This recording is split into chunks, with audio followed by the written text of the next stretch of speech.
Hello നമസ്കാരം. Weekly swing ട്രേഡിൻ്റെ മറ്റൊരു വീഡിയോയിലേക്ക് എല്ലാവർക്കും സ്വാഗതം. This is me Arjun. Welcome back to stock market Kerala. എങ്ങനെ ഉണ്ടായിരുന്നു കഴിഞ്ഞ വീക്ക്? ഹെവി ഫോൾ, ഒരു 3% അടുത്ത് നിഫ്റ്റി ഫോൾ ചെയ്തിട്ടാണ് ക്ലോസ് ചെയ്തിട്ടുണ്ടായിരുന്നത്. ഡെയിലി ബേസിസിൽ 200 മൂവിങ് ആവറേജിൻ്റെ താഴെയാണ് ക്ലോസ് ചെയ്തിട്ടുള്ളത്. ഫോളിന് ഒരുപാട് റീസൺസ് പറയുന്നുണ്ട്. ഇപ്പോൾ US ബോണ്ട് ഈൽഡ്, അതേപോലെ തന്നെ ഡോളർ സ്ട്രെങ്ത് ഗെയിൻ ചെയ്തത്, ഇവിടെ നിന്നെല്ലാം FIIs സെല് ചെയ്തിട്ട് US മാർക്കറ്റിനെ അപ്രോച്ച് ചെയ്യുന്നു. അതൊരു സേഫസ്റ്റ് ഹെവൻ ആണെന്ന് അവർ വിശ്വസിക്കുന്നു പറയുന്നുണ്ട്. അതിൻ്റെ കൂടെ HMP വൈറസ്, അത് ഒന്നിൻ്റെ കൂടെ ഒരു തള്ളു മാത്രമാണ്, കാര്യമായിട്ടൊന്നും ഇമ്പാക്റ്റ് ഉണ്ടാവാൻ സാധ്യതയില്ലാത്തൊരു സാധനം. എന്നാൽ പോലും ആ ഒരു ന്യൂസും ഒരു പാനിക് സെല്ലിങ്ങിന് മാർക്കറ്റിൽ ഇടയാക്കിയിട്ടുണ്ട്. Okay, what happened is happen. ഇനി നമ്മൾ അതിനെക്കുറിച്ച് ഘോരം പ്രസംഗിച്ചിട്ട് കാര്യമല്ല. ഈ സിറ്റുവേഷനിൽ നമ്മൾ എക്സ്പെക്റ്റ് ചെയ്യുന്നത്, കമ്മിങ് ഡേയ്സിൽ എന്താണ് എക്സ്പെക്റ്റ് ചെയ്യുന്നത്, എങ്ങനെ മാർക്കറ്റിനെ അപ്രോച്ച് ചെയ്യാം, ഈ ഒരു രണ്ട് കേസിലേക്ക് ഒന്നുകൂടി കോൺസെൻട്രേറ്റ് ചെയ്യുകയാണെന്നുണ്ടെങ്കിൽ, ഇപ്പോൾ നെക്സ്റ്റ് വീക്കുകളിലൊക്കെ ഞാൻ എക്സ്പെക്റ്റ് ചെയ്യുന്നത് വോളറ്റിലിറ്റി. ലാസ്റ്റ് വീഡിയോയിൽ നമ്മൾ എടുത്ത് പറഞ്ഞിട്ടുണ്ടായിരുന്നു, ഒരുപാട് ഇവൻറ്റുകൾ മാർക്കറ്റിനെ ഹിറ്റ് ചെയ്യാൻ വരുന്നുണ്ട്. വലിയ രീതിയിൽ ഇമ്പാക്റ്റുകൾ ഈ ഒരു ഇവൻറ്റുകൾക്കുണ്ട് ഇന്ത്യൻ മാർക്കറ്റിനെ സംബന്ധിച്ച്. ഇപ്പോൾ വരുന്ന ജനുവരി 20-നാണെന്നുണ്ടെങ്കിൽ ഡൊണാൾഡ് ട്രംപ് അധികാരമേൽക്കുന്നു. അദ്ദേഹത്തിൻ്റെ പോളിസീസിനെ ബേസ് ചെയ്തിട്ടായിരിക്കും ഫോറിൻ ഇൻസ്റ്റിറ്റ്യൂഷൻസ് ഇന്ത്യൻ മാർക്കറ്റിനെ ഇനി ബൈയിങ്ങിലേക്ക് അപ്രോച്ച് ചെയ്യുന്നത്, വലിയ രീതിയിൽ അപ്രോച്ച് ചെയ്യുന്നത്. അതിൻ്റെ അപ്പുറത്തെ വീക്കിൽ അല്ലെങ്കിൽ ഫെബ്രുവരി ഫസ്റ്റ് വീക്കിലൊക്കെ വരുന്നത് ബഡ്ജറ്റാണ്. എനിവേ, ബഡ്ജറ്റ് വലിയ രീതിയിൽ ഇമ്പാക്റ്റ് മാർക്കറ്റിൽ ഉണ്ടാക്കാൻ സാധ്യതയുള്ള ഒരു ഇവൻ്റാണ്. ഇന്ത്യൻ മാർക്കറ്റിൽ ഡൊമസ്റ്റിക് ഇൻസ്റ്റിറ്റ്യൂഷൻസും അതേപോലെ തന്നെ റീറ്റെയിലേഴ്സും വലിയ എക്സ്പെക്റ്റേഷൻസിലാണ് ബഡ്ജറ്റിനെ കാണുന്നത്. ഫേസിൻ്റെ കേസ് ഞാൻ പറഞ്ഞു, ഈ ഒരു വോളറ്റിലിറ്റി ജനുവരി മിഡ് ടു അല്ലെങ്കിൽ ജനുവരി എൻഡ് വരെ ഉണ്ടാവാൻ സാധ്യതയുണ്ട്. ഒരു പ്രീ ബഡ്ജറ്റ് റാലി, വലിയ രീതിയിലുള്ള റാലിയൊന്നും ഞാൻ എക്സ്പെക്റ്റ് ചെയ്യുന്നില്ല. പക്ഷേ ഈ ഒരു സെല്ലിംഗ് പ്രഷർ കുറയാനുള്ള ചാൻസ്, ജനുവരി എൻഡ് ആകുമ്പോഴേക്കും സെല്ലിംഗ് പ്രഷർ കുറയാനുള്ള ചാൻസ് ഉണ്ട് ബഡ്ജറ്റിന് മുൻനിർത്തിയിട്ട്. ഓക്കെ, അതിലൊന്നും വലിയ രീതിയിലുള്ള ഇമ്പാക്റ്റ് മാർക്കറ്റിൽ ക്രിയേറ്റ് ചെയ്യാൻ പറ്റുക, അല്ലെങ്കിൽ എക്സ്പെക്റ്റ് ചെയ്യുന്ന കാര്യങ്ങളൊന്നും ബഡ്ജറ്റിനകത്തില്ല എന്നുണ്ടെങ്കിൽ അഗെയിൻ സെല്ലിങ്ങിലേക്ക് തന്നെ പോവാം. അപ്പോൾ ഒരു വോളറ്റൈലായിട്ടുള്ള വീക്കാണ്, അല്ലെങ്കിൽ വോളറ്റൈലായിട്ടുള്ള സിറ്റുവേഷനാണ് കമ്മിങ് ഡേയ്സിൽ ഞാൻ എക്സ്പെക്റ്റ് ചെയ്യുന്നത്. ഇനി ഈ സിറ്റുവേഷൻ നമ്മൾ എങ്ങനെ ടാക്കിൾ ചെയ്യുന്നു? വളരെ കുറഞ്ഞ രീതിയിൽ മാത്രം ക്യാപിറ്റൽ അലോക്കേഷൻ നടത്തുക. ഇതിൽ കൂടുതലൊന്നും നമുക്ക് ചെയ്യാനില്ല. ഇനി സേഫസ്റ്റ് പ്ലേയേഴ്സ് ആണെന്നുണ്ടെങ്കിൽ മാർക്കറ്റിനെ അപ്രോച്ച് ചെയ്യേണ്ട എന്ന് ഞാൻ പറയുള്ളൂ. നിങ്ങൾ ചെറിയ SLകളോ അല്ലാന്നുണ്ടെങ്കിൽ മാർക്കറ്റിൽ ചെറിയ ലോസുകളൊന്നും അക്സെപ്റ്റ് ചെയ്യാൻ തയ്യാറല്ല, നമുക്കൊന്ന് വെയിറ്റ് ചെയ്യാന്നുണ്ടെങ്കിൽ അങ്ങനെയൊക്കെയാണെന്നുണ്ടെങ്കിൽ ഡിമാറ്റ് അക്കൗണ്ട് അങ്ങ് അടച്ചു വെക്കാം. നമുക്ക് കുറച്ചുകൂടി കഴിഞ്ഞിട്ട് മാർക്കറ്റിനെ അപ്രോച്ച് ചെയ്യാം. അത്ര സേഫാണ്. നെഗറ്റീവ് സെൻറ്റിമെൻറ്റ്സ് ഉണ്ട്, വലിയ രീതിയിൽ മോശമാണ്, അല്ലെങ്കിൽ എക്കണോമിക് സ്ലോ ഡൗൺ ഒക്കെ വലിയ രീതിയിൽ വരാൻ പോകുന്നു. ഇനിയിപ്പോൾ Q3-ൻ്റെ റിസൾട്ടുകൾ ഓരോന്ന് വരുന്നുണ്ട്. പക്ഷെ അത്രയൊന്നും നെഗറ്റീവ് ഇമ്പാക്റ്റ് ഇന്ത്യൻ മാർക്കറ്റിലില്ല. പക്ഷേ മാർക്കറ്റ് സെൻറ്റിമെൻറ്റ്സ് വളരെ വീക്കാണ്, മാർക്കറ്റ് ബ്രെഡ്ത്ത് വളരെ വീക്കാണ്. ഇപ്പോൾ Nifty mid cap small cap ഒക്കെ ഞാൻ നേരത്തെ പറഞ്ഞ പോലുള്ള ഇൻഡെക്സുകളൊക്കെ 200 മൂവിങ് ആവറേജിൻ്റെ താഴെയാണ് ഡെയിലി ക്ലോസസിൽ വന്നിട്ടുള്ളത്. അപ്പോൾ അത് വീക്ക്നെസ് തന്നെ, മാർക്കറ്റ് ബ്രെഡ്ത്ത് അത്ര വീക്കാണ്.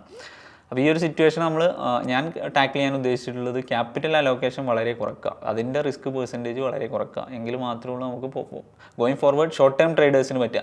ഇനി ഇൻവെസ്റ്റേഴ്സാണ് ലോങ് ടൈമിലേക്ക് ആഡ് ചെയ്യാൻ പറ്റിയ എക്സാക്റ്റ് ലൊക്കേഷനുകളിലേക്കാണ് മാർക്കറ്റ് വന്നുകൊണ്ടിരിക്കുന്നത്. ഒന്നും കൂടി താഴേക്ക് വരാണെന്നുണ്ടെങ്കിൽ കുറച്ചും കൂടി വാല്യുവേഷൻ ഫ്രീ, അല്ലെങ്കിൽ വാല്യുവേഷനിൽ നമുക്ക് സേഫായിട്ട് എത്തിയെന്ന് പറയുന്ന ലൊക്കേഷൻസിലൊക്കെ താഴെ കിടക്കുന്നുണ്ട്. അവിടേക്കൊക്കെ മാർക്കറ്റ് റീച്ച് ചെയ്യാനുള്ള ചാൻസസും ഹൈ ആണ്. മാർക്കറ്റ് മുകളിലേക്ക് പോകാനുള്ളതിനേക്കാൾ റീസൺസ് മാർക്കറ്റ് താഴെ വരാനുണ്ടെന്നാണ് ഞാനിപ്പോൾ വിശ്വസിക്കുന്നത് മാർക്കറ്റിൽ. പക്ഷെ അതൊന്നും ലോങ് ടൈമിലേക്ക് ശാശ്വതമല്ല. അതൊന്നുമല്ല ഞാൻ പറഞ്ഞിട്ടുള്ളത്, ഷോർട്ട് ടേം പീരീഡിൻ്റെ കാര്യമാണ്. ഓക്കെ, എനിവേ, ഞാൻ കൂടുതൽ പറഞ്ഞ് പിന്നെ ഇൻഫ്ലുവൻസേഴ്സ് അല്ലെങ്കിൽ ഇതുപോലുള്ള ആളുകളൊക്കെ ഒരുപാട് മാർക്കറ്റ് ക്രാഷായി അങ്ങനെയൊക്കെ ഞാൻ അത്തരത്തിലൊന്നും പറയുന്ന ഒരാളല്ല. ഞാൻ കുറച്ച് റിയലിസ്റ്റിക് ആയിട്ടുള്ള കാര്യങ്ങളാണ് പറഞ്ഞത്. ഒന്ന്, മാർക്കറ്റ് ബ്രെഡ്ത്ത് വീക്കാണ്, അതേപോലെ തന്നെ ഒരുപാട് ഇവൻറ്റ്സ് വരുന്നുണ്ട്. ഇതിനൊക്കെ വോളറ്റൈലായിട്ട് മാത്രമേ ബൈയിങ്ങും സെല്ലിങ്ങും ഒക്കെ പെട്ടെന്ന് നടക്കുക, അല്ലെങ്കിൽ വലിയ രീതിയിലുള്ള വോളിയത്തിൽ നടക്കുന്ന ഒരു സിറ്റുവേഷനിലേക്കാണ് മാർക്കറ്റിൽ അതാണ് നടന്നുകൊണ്ടിരിക്കുന്നത്. അത് തന്നെയാണ് കുറച്ച് ദിവസത്തേക്ക് ഞാൻ എക്സ്പെക്റ്റും ചെയ്യുന്നത്. ഇത്തരത്തിലുള്ള കാര്യങ്ങൾ മാത്രമേ പറഞ്ഞിട്ടുള്ളൂ. അല്ലെങ്കിൽ ഇന്ത്യൻ മാർക്കറ്റ് ക്രാഷ് ചെയ്തു, അല്ലെങ്കിൽ ഇന്ത്യൻ മാർക്കറ്റ് ഇനി തിരിച്ചു വരില്ല, അതൊന്നുമല്ല ഞാൻ പറയുന്നത്. ഓക്കെ, ലോങ് ടേമിനാണെന്നുണ്ടെങ്കിൽ ആഡ് ചെയ്തോളൂ, ഇറ്റ്സ് ബെറ്റർ. ഇപ്പോൾ കഴിഞ്ഞ വീക്കിലാണെന്നുണ്ടെങ്കിൽ ഞാൻ അത്യാവശ്യം ലോങ് ടൈമിലേക്ക് ആഡ് ചെയ്തു, കുറച്ച് SLനും അക്സെപ്റ്റ് ചെയ്തു. ഇപ്പം ലാസ്റ്റ് വീക്കിൽ നമ്മൾ ഡിസ്കസ് ചെയ്ത് തന്നെ പല സ്റ്റോക്കുകളും SL ഹിറ്റ് ചെയ്തിട്ടുണ്ട്. ഞാൻ ആ SL തന്നെ എക്സിറ്റും ചെയ്തിട്ടുണ്ട്. കാരണം അത് ഹോൾഡ് ചെയ്ത് കഴിഞ്ഞാൽ എന്താണ് സംഭവിക്കുക എന്നുള്ളത് നമുക്ക് ഒരുപാട് തവണ അനുഭവങ്ങൾ ഉണ്ടായുള്ളതാണ്. അനുഭവങ്ങളാണ് മാർക്കറ്റിലെ ഏറ്റവും വലിയ ഗുരു. ഇതുപോലെ യൂട്യൂബേഴ്സും അതല്ലാന്നുണ്ടെങ്കിൽ പിന്നെ ഇൻഫ്ലുവൻസേഴ്സും അല്ല എന്നാണ് ഞാൻ വിശ്വസിക്കുന്നത്. ഓക്കെ, എനിവേ, ലാസ്റ്റ് വീക്കിൽ നമുക്ക് ഉണ്ടായിട്ടുള്ള സ്റ്റോക്കുകളുടെ പെർഫോമൻസ് നോക്കാം. അടുത്ത ആഴ്ചയിലേക്കുള്ള സ്റ്റോക്കുകളെയും കൺസിഡർ ചെയ്യാം. ഓക്കെ, ഓൾമോസ്റ്റ് ഒരു 2.92% നിഫ്റ്റി താഴെ വന്നിട്ടുള്ളത്. എഗെയിൻ ഞാൻ പറഞ്ഞിട്ടുണ്ടായിരുന്നു, Nifty mid cap small cap ഇവിടെ ഈ ഒരു ഇൻഡെക്സും 200 മൂവിങ് ആവറേജിൻ്റെ താഴെ വന്നിട്ടാണ് ക്ലോസിങ് നടത്തിയിട്ടുള്ളത്. മേ ബി ഈ ഒരു ഏരിയ ടെസ്റ്റ് ചെയ്തതിന് ശേഷമായിരിക്കും തിരിച്ച് പോകാനുള്ള ചാൻസ്. അപ്പോൾ ഏറ്റവും കൂടുതൽ നോക്കി കാണുന്നത് ഈ ഒരു 15,000 അല്ലെങ്കിൽ 14,900 ഈ ഒരു റേഞ്ചിലേക്ക് വന്നിട്ട് നിഫ്റ്റി മിഡ് സ്മോൾ ക്യാപ്പിൻ്റെ ഇൻഡെക്സാണ് ഇത്, കമ്പൈൻഡ് ഇൻഡെക്സാണ്. അപ്പോൾ ഈ ഒരു റേഞ്ചിൻ്റെ അകത്തേക്ക് വന്നിട്ടായിരിക്കാം തിരിച്ചു പോകാനുള്ള ചാൻസ്. വീക്കാണ്, എന്നാൽ പോലും ഇത്ര വലിയ ഫോൾ വന്ന സ്ഥിതിക്ക് മാർക്കറ്റിന് എപ്പോഴും ഒരു ഫോളിന് ശേഷം നല്ല രീതിയിൽ മാർക്കറ്റ് റിക്കവർ ചെയ്ത് വരുന്നത് നമ്മൾ കണ്ടിട്ടുണ്ട്. പോസിറ്റീവായിട്ട് എന്തെങ്കിലും കിട്ടുകയാണ്, മാർക്കറ്റിന് അക്സെപ്റ്റ് ചെയ്യാൻ പറ്റുന്ന പോസിറ്റീവ്നെസ് വരികയാണെന്നുണ്ടെങ്കിൽ തീർച്ചയായിട്ടും പെട്ടെന്ന് തന്നെ ആയിരിക്കും മാർക്കറ്റ് ഇതിനോട് റിയാക്ട് ചെയ്യുക. ഇവ ലാസ്റ്റ് വീക്കിലെ കുറച്ച് സ്റ്റോക്കുകൾ ഉണ്ടായിരുന്നു, നമുക്ക് അവയെല്ലാം എങ്ങനെയാണ് പെർഫോം ചെയ്തതെന്ന് നോക്കാം. ഏറ്റവും ആദ്യം നമ്മൾ ഡിസ്കസ് ചെയ്തിട്ടുണ്ടായിരുന്ന സ്റ്റോക്ക് എന്ന് പറയുന്നത് യൂണിമെക് എയറോസ്പേസ് ആണ്. ഭാഗ്യവശാലോ നിർഭാഗ്യവശാലോ എൻട്രി ട്രിഗർ ആയിട്ടുണ്ടായിരുന്നില്ല. അതുകൊണ്ട് തന്നെ മാർക്കറ്റിൽ നമുക്കിതിൽ എന്ത് സംഭവിച്ചു കഴിഞ്ഞാലും നമ്മളെ ബാധിക്കുന്ന കേസല്ല. ആദ്യമേ പറയാം, നമ്മൾ എൻട്രി ട്രിഗർ അല്ല. കഴിഞ്ഞൊരു 4-5 ദിവസമായിട്ട് കണ്ടിന്യൂസ്ലി ഫോളിംഗ് ആണ്. ഞാൻ പറഞ്ഞ ലെവലിൻ്റെ മുകളിൽ വരുമ്പോൾ മാത്രമേ ബൈയിങ് കൺസിഡർ ചെയ്യേണ്ടുള്ളൂ, അതിൻ്റെ മുകളിലേക്ക് വന്നിട്ടില്ല. അപ്പോൾ ആ ഒരു സ്റ്റോക്കിൽ നമുക്ക് എൻട്രി ട്രിഗർ ആയില്ല. SRM നെക്സ്റ്റ് നമ്മൾ ഡിസ്കസ് ചെയ്തിരുന്ന സ്റ്റോക്കായിരുന്നു SRM നമ്മൾ ഏകദേശം ഒരു 380 റേഞ്ചിൻ്റെയൊക്കെ വീക്ക്ലി ക്ലോസിങ്ങിൻ്റെ താഴെയാണ് വെച്ചിട്ടുണ്ടായിരുന്നത്. അവിടെ നിന്ന് മാർക്കറ്റ് വലിയ രീതിയിൽ ഫോൾ ചെയ്തു, ആ ഒരു SL ഹിറ്റ് ചെയ്തു, അതിൻ്റെയും താഴെ വന്നിട്ടാണ് ക്ലോസിങ് വന്നിട്ടുള്ളത്. ഓക്കെ, ഇനി ഈ ഒരു സ്റ്റോക്കിലൊന്നും ഞാൻ റീ എൻട്രി കൺസിഡർ ചെയ്യുന്നില്ല സോ ഫാർ ഇപ്പോഴത്തെ സിറ്റുവേഷൻ വെച്ചിട്ട്. നെക്സ്റ്റ് ബജാജ് ഹെൽത്ത് കെയർ ആയിരുന്നു. ബജാജ് ഹെൽത്ത് കെയറും നമ്മൾ സ്റ്റോപ്പ് ഹിറ്റ് ചെയ്തിട്ടുണ്ട്, ഹണ്ട് ചെയ്യുന്നു, അവിടെ അതിന് താഴെ ക്ലോസിങ് വരുന്നു. സ്റ്റോപ്പ് ഹിറ്റ് ചെയ്തതിന് ശേഷം വീണ്ടും താഴേക്ക് വരുന്നു. മാർക്കറ്റ് ഞാൻ പറഞ്ഞു 3% നിഫ്റ്റിയും അതേപോലെ തന്നെ മിഡ് ക്യാപ് സ്മോൾ ക്യാപ്പ് എല്ലാം താഴേക്ക് വരുന്ന സിറ്റുവേഷനിൽ നമ്മൾ സ്റ്റോക്കൊന്നും വലിയ രീതിയിൽ പെർഫോം ചെയ്തിട്ടില്ല എന്ന് മാത്രമല്ല, ചിലത് എൻട്രി ട്രിഗർ ആയില്ല. ഇവിടെ 2 സ്റ്റോപ്പ് ലോസ് ഹിറ്റ് ചെയ്യുന്നു. ഒരു ട്രേഡ് റൺ ചെയ്യുന്നു, വിശാൽ മെഗാമാർട്ട്. ഇപ്പോൾ നമ്മൾ പറഞ്ഞ ലെവലിൽ എൻട്രി ട്രിഗർ ആയിട്ടുണ്ട്, ജസ്റ്റ് അതിൻ്റെ ബിലോ തന്നെയാണ് സ്റ്റോക്ക് ട്രേഡ് ചെയ്യുന്നത്. അവിടെയും നമ്മൾ എന്ത് ചെയ്യുന്നു, ഒരു 3 to 4% താഴെയാണ് ട്രേഡ് റണ്ണ് ചെയ്യുന്നത്. ഇപ്പോൾ ഈ ഒരു സ്റ്റോക്കിൽ നമ്മൾ പറഞ്ഞുള്ള സ്റ്റോപ്പ് ലോസ് ലെവൽ 105 ആണ്. ഓക്കെ, അതിൽ നിങ്ങൾക്ക് കട്ട് ചെയ്യാം. അതല്ല ഇവിടെ നിന്ന് കൺസോൾഡേറ്റ് ചെയ്ത് അഗൈൻ അപ്പ് സൈഡിലേക്ക് മൂവ് ചെയ്യുകയാണെന്നുണ്ടെങ്കിൽ അവിടെ വേണമെന്നുണ്ടെങ്കിൽ നമുക്ക് എന്ത് ചെയ്യാൻ പറ്റും, ഒരു ഫ്രഷ് എൻട്രി ഒക്കെ കൺസിഡർ ചെയ്യാൻ പറ്റും. കഴിഞ്ഞ വീഡിയോയിൽ പറഞ്ഞ അതേ ലെവൽസ് തന്നെ വാലിഡ് ആയിട്ട് നമുക്ക് എടുക്കാനും പറ്റും. പിന്നീട് നമുക്കുണ്ടായിരുന്ന സ്റ്റോക്ക് എന്ന് പറയുന്നത് അഫ്ഗൺ ഇൻഫ്രാസ്ട്രക്ചർ ആയിരുന്നു. അഫ്ഗണിൻ്റെ ഒരു സിറ്റുവേഷനിൽ എന്ന് പറഞ്ഞാൽ റിസ്കി ഗെയിമേഴ്സിന് മാത്രമേ സ്റ്റോപ്പ് ഹിറ്റ് ചെയ്യാൻ സാധ്യതയുള്ളൂ. കാരണം ഞാൻ പറഞ്ഞിട്ടുണ്ടെങ്കിൽ 568 സേഫ് പ്ലേയേഴ്സ് അതിൻ്റെ അബോവ് കൺസിഡർ ചെയ്താൽ മതി. അപ്പോൾ ആ ലെവലിൻ്റെ മുകളിലേക്കൊന്നും സ്റ്റോക്ക് വന്നിട്ടില്ല. പക്ഷേ 550 എന്ന് പറയുന്ന ലെവൽ ട്രിഗർ ചെയ്ത് അതിനുശേഷം താഴേക്ക് കണ്ടിന്യൂസ് ആയിട്ടുള്ള 5 ഡേ ഫോളാണ് ഇവിടെ കാണുന്നത്. ഓക്കെ, കഴിഞ്ഞ വീക്ക് ഞാൻ വിശ്വസിക്കുന്നു നിങ്ങൾക്കും അത്ര സുഖകരമായിരുന്നില്ല. എന്നെ സംബന്ധിച്ച് ഞാനൊരു 3%ഓളം ലോസ് ബുക്ക് ചെയ്തിട്ടാണ് നിൽക്കുന്നത്. അതേപോലെ തന്നെ കുറച്ച് സ്റ്റോക്കുകൾ ഞാൻ ലോങ് ടൈമിലേക്ക് ആഡും ചെയ്തിട്ടുണ്ട്. എനിവേ നെക്സ്റ്റ് വീക്കിലേക്ക് ഇൻ കേസ് ഇനി മാർക്കറ്റ് ഒന്ന് സ്റ്റേബിൾ ആവുകയാണ്, അല്ലെങ്കിൽ പൊട്ടൻഷ്യലി അപ്സൈഡിലേക്ക് മൂവ് ചെയ്യാൻ ഉള്ള കുറച്ച് സ്റ്റോക്കുകൾ നമ്മൾ വാച്ച് ലിസ്റ്റിലുണ്ട്. ഏതൊക്കെയാണെന്ന് നോക്കാം. ഓക്കെ, ഫസ്റ്റ് വൺ എന്ന് പറയുന്നത് Genesis international corporation limited. PQT simple ഇതാണ് വരുന്നത്.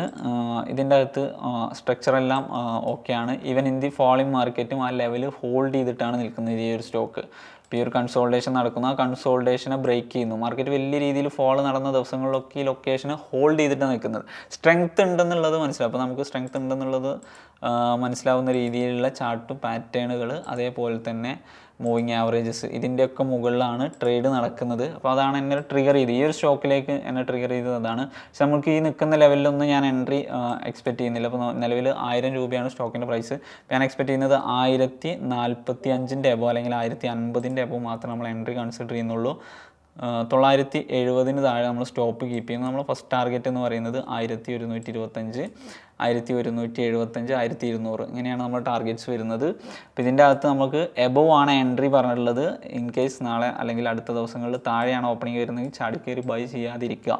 ഓക്കെ, ഈ മാർക്കറ്റിൽ ഒന്ന് ഹോൾഡ് ചെയ്ത് നിൽക്കുകയാണെന്നുണ്ടെങ്കിൽ നമുക്ക് കുറേയും കൂടിയും ബെറ്റർ ആയിട്ടുള്ള തീരുമാനങ്ങൾ എടുക്കാൻ പറ്റും. പെട്ടെന്നുള്ള ക്വിക്കായുള്ള പ്രൈസ് ആക്ഷനുകളൊന്നും മൂവ് ചെയ്യാതെ എന്ത് ചെയ്യുക, ഈ ലെവലിനെ ബ്രേക്ക് ചെയ്തതിന് ശേഷം മാത്രം എൻട്രി കൺസിഡർ ചെയ്യാം. അടുത്തൊരു സ്റ്റോക്ക് എന്ന് പറയുന്നത് മാസ്ഡ ലിമിറ്റഡ്. ഈ ഒരു സ്റ്റോക്ക് ഞാൻ ഫ്രൈഡേ നമ്മൾ ടെലഗ്രാം കമ്മ്യൂണിറ്റി വഴി ഷെയർ ചെയ്തിട്ടുണ്ടായിരുന്നു. അതായത് ആ ബ്രേക്ക് നടക്കുന്ന ഒരു ലൊക്കേഷനിൽ ഈ ഒരു സ്റ്റോക്കിനെ സംബന്ധിച്ചാണെന്നുണ്ടെങ്കിലും വീക്കിലി ടൈം ഫ്രെയിം എടുത്ത് നോക്കുകയാണെങ്കിൽ ലോങ്ങർ ടൈം ഫ്രെയിമിലൊരു കൺസോളിഡേഷൻ, ഈ ഒരു ലെവലിൻ്റെ അകത്തൊരു കൺസോളിഡേഷൻ നടന്നു. അത് ബ്രേക്ക് ചെയ്യുന്നത് ഈ വീക്കിലാണ്. അത് ബ്രേക്ക് ചെയ്തു, ഓൾറെഡി ബ്രേക്ക് ചെയ്തതിന് ശേഷം അവിടെ തന്നെ ആ ലെവലിന് റീടെസ്റ്റ് എടുത്തു, എഗെയിൻ ഒരു ഹൈ ക്രിയേറ്റ് ചെയ്തിട്ടാണ് നിൽക്കുന്നത്. അപ്പോൾ ഈ ലൊക്കേഷനിലും ഞാൻ പറഞ്ഞു കഴിഞ്ഞ വീക്കിലൊക്കെ മാർക്കറ്റ് അത്രയും വലിയ രീതിയിലൊക്കെ ഫോളോ നടന്ന സമയത്തും ഈ സ്റ്റോക്കൊക്കെ ആ ലെവൽ ഹോൾഡ് ചെയ്യുന്നുണ്ട്. അപ്പോൾ 1900 1900 എന്ന് പറയുന്ന ലെവൽസിലാണ് നമ്മൾ പ്രോപ്പറായിട്ട് ഈ ഒരു ലെവലിൻ്റെ ഇൻ ബിറ്റ്വീൻ ഇതിൻ്റെ അകത്ത് കിട്ടുകയാണെന്നുണ്ടെങ്കിൽ കുറച്ചും കൂടി സേഫാണ്. പ്രൈസ് വെച്ചിട്ട് നമുക്കൊരു ഡിസ്കൗണ്ട് പ്രൈസിൽ കിട്ടാം 1850 ടു 1890 അല്ലെങ്കിൽ 1900. അതൊരു 4% താഴെ വന്ന് തിരിച്ച് പോവുകയാണ്. ഈ ക്യാൻഡിലിൻ്റെ ഒരു 50% വരെ താഴെ വരികയാണെന്നുണ്ടെങ്കിൽ ബെറ്റർ. നമ്മൾ ആ ക്യാൻഡിൽ ലോ ആണ് സ്റ്റോപ്പ് ചെയ്യുന്നത്. നിങ്ങൾക്ക് കുറച്ചുകൂടി സേഫ് ആയിട്ടാണെന്നുണ്ടെങ്കിൽ അല്ലെങ്കിൽ കൺസർവേറ്റീവ് ആയിട്ടാണെന്നുണ്ടെങ്കിൽ വീക്കിലി ക്ലോസിങ്ങിൽ, പക്ഷേ വീക്കിലി ക്ലോസിങ്ങിൻ്റെ താഴേക്കൊക്കെ വരുമ്പോൾ വലിയ സ്റ്റോപ്പ് ലോസ് നിങ്ങൾക്ക് വരും. ഇപ്പം തന്നെ ഏകദേശം ഒരു 10% അടുത്ത് സ്റ്റോപ്പ് വരുന്നുണ്ട്. അപ്പോൾ ഇതിൻ്റെ അകത്ത് നമ്മൾ ഏകദേശം 1700 അല്ലെങ്കിൽ 1660 ഈ റേഞ്ചിൻ്റെ താഴെ സ്റ്റോപ്പ് കീപ്പ് ചെയ്യാം.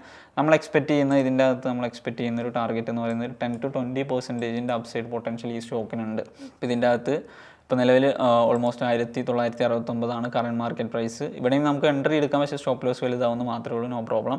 ഇപ്പോൾ നമുക്ക് 2100, 2200, 2300 ഈ റേഞ്ചസ് നമുക്ക് എന്ത് ചെയ്യാൻ പറ്റും, ടാർഗറ്റ് ആയിട്ട് എക്സ്പെക്ട് ചെയ്യാം. അതിനേക്കാൾ കൂടുതൽ പൊട്ടൻഷ്യലുള്ള സ്റ്റോക്കാണ്, പക്ഷേ മാർക്കറ്റ് കണ്ടീഷൻ വീക്ക് ആവുന്നതാണ് നമുക്കൊരു നെഗറ്റീവായിട്ട് ഈ ഒരു സിറ്റുവേഷനിലുള്ളത്. പക്ഷേ ഈവൻ ഈ മാർക്കറ്റ് കണ്ടീഷനിലും ഈ ഒരു സ്റ്റോക്ക് വലിയ രീതിയിൽ ഹോൾഡ് ചെയ്ത് നിന്നിട്ടുണ്ട്. അപ്പോൾ ഈ ഒരു സ്റ്റോക്ക് ഡിസ്കൗണ്ട് പ്രൈസിൽ കിട്ടുകയാണെങ്കിൽ ബെറ്റർ. കറണ്ട് മാർക്കറ്റ് പ്രൈസും ഓക്കെയാണ്. സ്റ്റോപ്പ് ലോസ് ലെവൽ ആ ഒരു ക്യാൻഡിലിൻ്റെ താഴെയാണ് വരുന്നത്. നെക്സ്റ്റ് നമ്മൾ വാച്ച് ലിസ്റ്റിൽ വരുന്നത് ലോയിഡ് മെറ്റൽസ്, ലോയിഡ് SME എന്നാണ് ഇക്വിറ്റി സിമ്പിൾ വരുന്നത്. അപ്പോൾ ഇതിൻ്റെ അകത്ത് നോക്കിക്കഴിഞ്ഞാൽ വലിയ രീതിയിലുള്ള ബുൾ റണ്ണ് തന്നെയാണ് ഇവിടെ നടന്നുകൊണ്ടിരിക്കുന്നത്. മാർക്കറ്റ് ഓൾ ടൈം ഹൈ നിന്ന് 10% പോകുന്നതോ അല്ലെങ്കിൽ മിഡ് ക്യാപ് സ്മോൾ ക്യാപ് ഇൻഡെക്സുകൾ താഴെ പോകുന്നതൊന്നും ഈ സ്റ്റോക്കിനെ വലിയ രീതിയിൽ ഇമ്പാക്റ്റ് ചെയ്തിട്ടില്ല. വീക്ക്ലി ടൈം ഫ്രെയിമിലാണെന്നുണ്ടെങ്കിൽ പോലും ഡെയിലി ടൈം ഫ്രെയിമിലൊക്കെ നോക്കുകയാണെന്നുണ്ടെങ്കിൽ ലാസ്റ്റത്തെ ഈ ഒരു വീക്ക് പ്രോപ്പറായിട്ട് ഇവിടെ ഹോൾഡ് ചെയ്ത് നിൽക്കുന്നു. ഓക്കെ, അതവിടെ ഒരു കൺസോൾട്ടേഷൻ അവിടെ പ്രോപ്പറായിട്ട് നടന്നുകൊണ്ടിരിക്കുന്നു. അപ്പോൾ ആ കൺസോൾട്ടേഷൻ്റെ എബോ ആണ് നമ്മൾ കൺസിഡർ ചെയ്യുന്നത്. 1460 മുകളിൽ പ്രൈസ്. ഇപ്പോൾ നിലവിൽ മാർക്കറ്റ് പ്രൈസ് എന്ന് പറയുന്നത് 1449. അപ്പോൾ അതിനകത്തല്ല, അതിൻ്റെ എബോ ആണ്. അപ്പോൾ എൻട്രി ട്രിഗർ ആവണമെന്നുണ്ടെങ്കിൽ ആ പ്രൈസിൻ്റെ മുകളിലേക്ക് വരണം. നമ്മൾ സ്റ്റോപ്പ് ലോസ് വരുന്നത് 1380 താഴെയാണ്. നമ്മൾ 1520, 1560, 1600 ഈ 3 ടാർഗറ്റ് റേഞ്ചുകളാണ് നമ്മൾ ഫിക്സ് ചെയ്യുന്നത്. ഇവിടെ ഞാൻ പറഞ്ഞു, മാർക്കറ്റിൽ ഇത്രയും ഫോളോ നടക്കുമ്പോൾ വീക്ക് ആവാത്ത അല്ലെങ്കിൽ വീക്ക്നെസ് കാണിക്കാത്ത സ്റ്റോക്കുകളാണ് നമ്മൾ പിക്ക് ചെയ്തിട്ടുള്ളത്. ഇനി നെക്സ്റ്റ് നമ്മൾ വാച്ച് ലിസ്റ്റിൽ വരുന്നൊരു സ്റ്റോക്ക് എന്ന് പറയുന്നത് ഗോൾഡ് ടൈം ഇൻ്റർനാഷണലിനെ സംബന്ധിച്ച് നമ്മൾ ഇതിന് മുമ്പൊക്കെ നമ്മൾ ഡിസ്കസ് ചെയ്തിട്ടുണ്ട്, സജസ്റ്റ് ചെയ്തിട്ടുണ്ട്. ഇതിനെപ്പറ്റിയൊക്കെ നമുക്ക് വലിയ രീതിയിലൊരു ടാർഗറ്റ് തന്നൊരു സ്റ്റോക്കും കൂടിയാണിത്.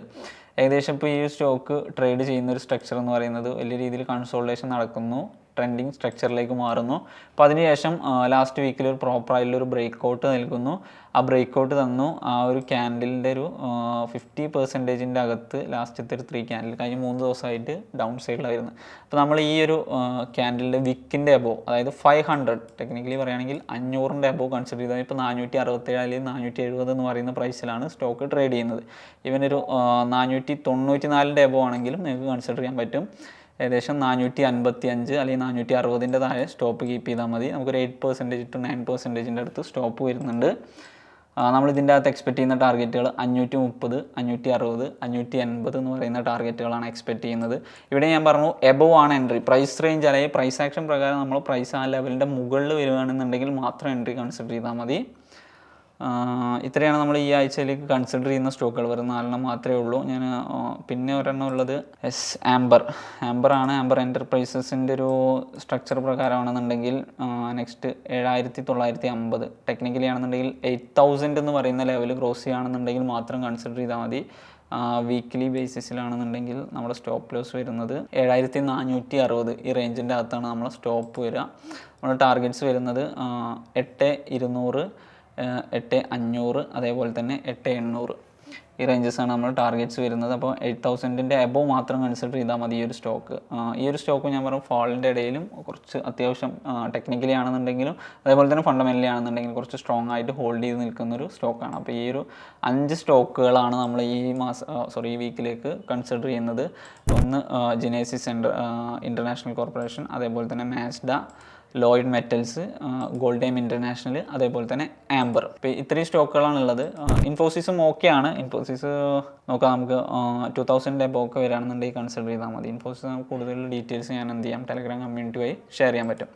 ഓക്കെ, അപ്പോൾ ഇത്രയാണ് മാർക്കറ്റ് കണ്ടീഷൻ വളരെ വീക്കാണ്, അത് നമ്മൾ മനസ്സിലാക്കണം. അതിനനുസരിച്ച് മാത്രം പ്ലാൻ ചെയ്യുക, അതിനനുസരിച്ച് മാത്രം റിസ്ക് ചെയ്യുക, അതിനനുസരിച്ച് മാത്രം ക്യാപിറ്റൽ അലോക്കേറ്റ് ചെയ്യുക. ബ്ലൈൻഡ്ലി ഇതിനകത്തൊന്നും പോയി സ്റ്റോക്കിൻ്റെ പേര് കാണുക, അടുത്ത ദിവസം മാർക്കറ്റ് ഓപ്പൺ ചെയ്യുമ്പോൾ പോയി ബൈ ചെയ്യുക, അത്തരത്തിലുള്ള മണ്ടത്തരങ്ങൾ ചെയ്യാതിരിക്കുക. ഇവൻ നമുക്ക് തന്നെ കഴിഞ്ഞ വീക്കിൽ കണ്ടു, അത്യാവശ്യം നമ്മൾ സ്റ്റോക്കുകളൊക്കെ സ്റ്റോപ്പ് ഒരു 2-3 സ്റ്റോക്ക് സ്റ്റോപ്പ് അടിച്ചു, ഒരെണ്ണം നമുക്ക് ട്രിഗർ ചെയ്തിട്ടില്ല, അതേപോലെ ഒരെണ്ണം ലോസ് റണ്ണിങ് ആണ്. ഇത്തരത്തിലൊക്കെ മാർക്കറ്റ് കണ്ടീഷനെ മനസ്സിലാക്കിയതിന് ശേഷം മാത്രം ഷോർട്ട് ടേമുകൾ കൺസിഡർ ചെയ്യുക. ലോങ് ടേം പ്ലെയർ ആണെന്നുണ്ടെങ്കിൽ ആഡ് ചെയ്തോളൂ, no problem. Anyway thank U.